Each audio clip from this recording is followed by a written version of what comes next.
मित्रों, भगवान कृष्ण ने अर्जुन को कुरुक्षेत्र की रणभूमि में गीता का अनमोल ज्ञान दिया था। इसके बारे में तो सभी जानते हैं, लेकिन क्या आप जानते हैं कि इसके अलावा भी श्री कृष्ण ने अर्जुन को एक और ज्ञान दिया था, जिसे गर्भ गीता के नाम से जाना गया है। अब इस गर्भ गीता में भगवान कृष्ण ने अर्जुन को जन्म, पुनर्जन्म और मृत्यु के वो गूढ़ रहस्य बताए हैं, जिनके बारे में आज हम और आप मिलकर जानेंगे। तो नमस्कार और स्वागत है आप सभी का द डिवाइन टेल्स पर एक बार फिर। मित्रों, महाभारत का युद्ध समाप्त होने के बाद एक दिन अर्जुन और श्री कृष्ण बैठे हुए थे। तभी श्री कृष्ण बोले, हे पार्थ, क्या तुम जानते हो कि जो प्राणी गर्भ गीता के संदेश को सुनकर ध्यान पूर्वक मनन करता है, वो मनुष्य मृत्यु के बाद दोबारा जन्म नहीं लेता और इस जन्म मरण के चक्र से मुक्त हो जाता है। ये सुन अर्जुन कृष्ण से बोले, हे नारायण, परंतु मुझे ये तो समझाइए कि वो कौन से कर्म हैं जिन्हें करने से प्राणी जन्म मरण से रहित हो सकता है। तब भगवान श्री कृष्ण बोले, हे धनंजय, ये जो मनुष्य है वो वास्तव में अंधा और मूर्ख है, जो सांसारिक चीजों से मोह करता है। मनुष्य दूसरे को देखकर ये सोचता है कि जैसी चीज उसने पाई है मैं भी वही पाऊंगा, और इन्हीं चिंताओं से मनुष्य का मन भर जाता है। वो आठों पहर माया को ही मांगता रहता है और इन बातों के चलते ही वो बार बार जन्म लेता है और फिर मरता है। भगवान कृष्ण की बातें सुनकर अर्जुन उनसे फिर पूछते हैं, हे भगवान, ये मन तो मदमस्त हाथी की भांति है और तृष्णा इसकी शक्ति, और हमारा ये मन 5 इंद्रियों के वश में है, जो काम, क्रोध, लोभ, मोह और अहंकार है, और ये सब बहुत बली है। सो आप ही मुझे बताइए कि वो कौन से यत्न हैं जिनसे मन वश में किया जा सकता है। तब भगवान कृष्ण कहते हैं, हे अर्जुन, ये मन निश्चय ही हाथी की भांति है और तृष्णा ही इसकी शक्ति। हमारा मन 5 इंद्रियों के वश में है, जिनमें अहंकार श्रेष्ठ है। हे अर्जुन, जैसे हाथी अंकुश के वश में होता है, वैसे ही मन रूपी हाथी को वश में करने के लिए ज्ञान रूपी अंकुश का लगाना जरूरी है, और जो जीव अहंकार करता है उसे नरक की सजा भुगतनी पड़ती है। इसके बाद अर्जुन पुनः प्रश्न करते हैं, हे वासुदेव, जो आपके नाम के लिए वनखंडों में फिरते हैं या फिर वैरागी हो गए हैं, वो सभी धर्म का काम ही कर रहे हैं, ये कैसे जाने? अर्जुन के इन प्रश्नों का जवाब देते हुए भगवान कहते हैं, हे अर्जुन, ये वे हैं जो मेरे ही नाम के लिए वन में फिरते हैं और सन्यासी कहलाते हैं। इसके बाद अर्जुन पुनः कहता है, हे भगवान, वो कौन सा पाप है जिससे स्त्री की मृत्यु हो जाती है, और वो कौन सा पाप है जिसके कारण औलाद मर जाती है, और क्या किसी पाप के कारण मनुष्य नपुंसक भी हो सकता है?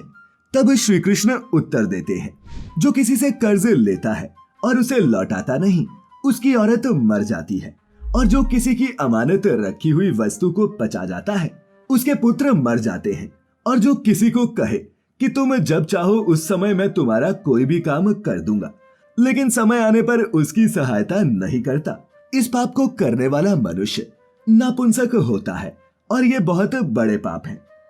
इसके बाद अर्जुन बोले, हे नारायण, कृपा कर मुझे ये बताएं कि कौन से पाप के कारण मनुष्य सदैव रोगी रहता है?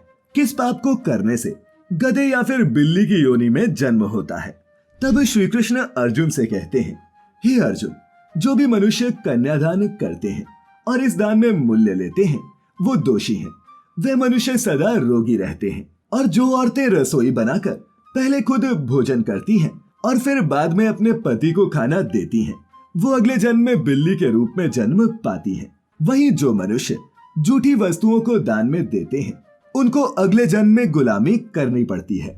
भगवान कृष्ण के मुख से ऐसी बातें सुनकर अर्जुन ने उनसे फिर पूछा, हे वासुदेव, कई मनुष्यों को आपने सोना दिया है, तो उन्होंने कौन सा पुण्य किया है? और कई मनुष्यों को आपने हाथी, घोड़ा, रथ सब दिया, वो कौन से पुण्य करके आए हैं? भगवान कृष्ण बोले, जिन्होंने स्वर्ण दान किया हो उन्हें घोड़े और वाहन मिलते हैं, और जिन्होंने अन्न दान किया हो उनका सुंदर स्वरूप होता है। जिन्होंने विद्या दान किया हो वो विद्यावान होते हैं, और जिन्होंने संतों की सेवा की हो वो पुत्रवान होते हैं। अर्जुन ने फिर कहा, परंतु हे वासुदेव, किसी को धन से प्रीति है तो किसी को स्त्रियों से, इसका क्या कारण है समझाएं। तब श्री कृष्ण बोले, हे अर्जुन, धन और स्त्री सब नाश रूप हैं और मेरी भक्ति का कोई नाश नहीं।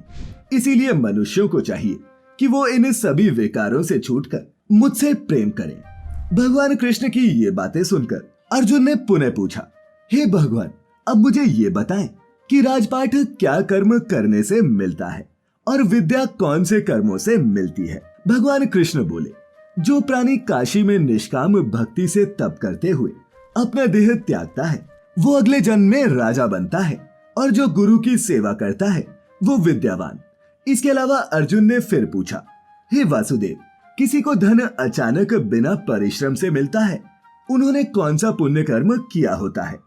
तब भगवान कृष्ण बोले, जिन्होंने गुप्त दान किया हो उनको अचानक से ही धन मिलता है, और जिसने परमेश्वर का कार्य और दूसरों के कार्य सवारे हो ऐसे मनुष्य रोग रहित रहते हैं। अर्जुन ने फिर से पूछा, हे वासुदेव, वो कौन से पाप हैं जिनसे मनुष्य अमली, गूंगे या फिर कुष्ठी पैदा होते हैं। ये सुनो भगवान बोले, जो गुरु से विद्या पढ़कर मुकर जाते हैं वो अगले जन्म में गूंगे पैदा होते हैं, और जिन्होंने गौ की हत्या की हो वे कुष्ठी होते हैं। अर्जुन फिर बोले, जिस किसी पुरुष की देह में रक्त का विकार होता है उसने कौन सा पाप किया होता है, और गरीबी किन कर्मों की वजह से आती है।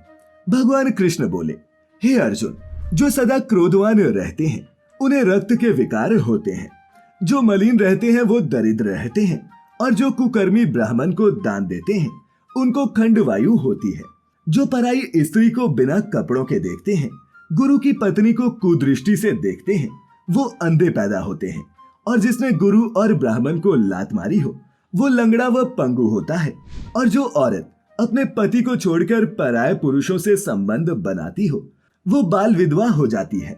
मित्रों, इसके बाद अर्जुन ने फिर पूछा, हे नारायण, आप तो परब्रह्म हो, आपको मेरा नमस्कार है। मैं अपने संबंधी जानता था लेकिन अब मैं ईश्वर जानता हूँ। हे ईश्वर, गुरु दीक्षा कैसी होती है, कृपा कर मुझे ये भी बताएं। भगवान कृष्ण ने उत्तर दिया, हे अर्जुन, तुम धन्य हो और तुम्हारे माता पिता भी धन्य हैं जिन्हें तुम्हारे जैसा पुत्र हुआ। तुम ये भी जान लो कि सारे संसार के गुरु जगन्नाथ ही है, और विद्या का गुरु काशी, चारों वर्णों का गुरु सन्यासी। सन्यासी उसे कहते हैं जिसने सबका त्याग करके मेरे विषय में मन लगाया हो। हे अर्जुन, ये बात ध्यान देकर सुनने वाली है कि वो गुरु जिसने सब इंद्रियां जीती हो, जिसको सारा संसार ईश्वरमय नजर आता हो, ऐसे गुरु की पूजा करें और उसके चरणों में अपना सर रख दें। ऐसे गुरु के चरण मिलना एक सौभाग्य की बात है।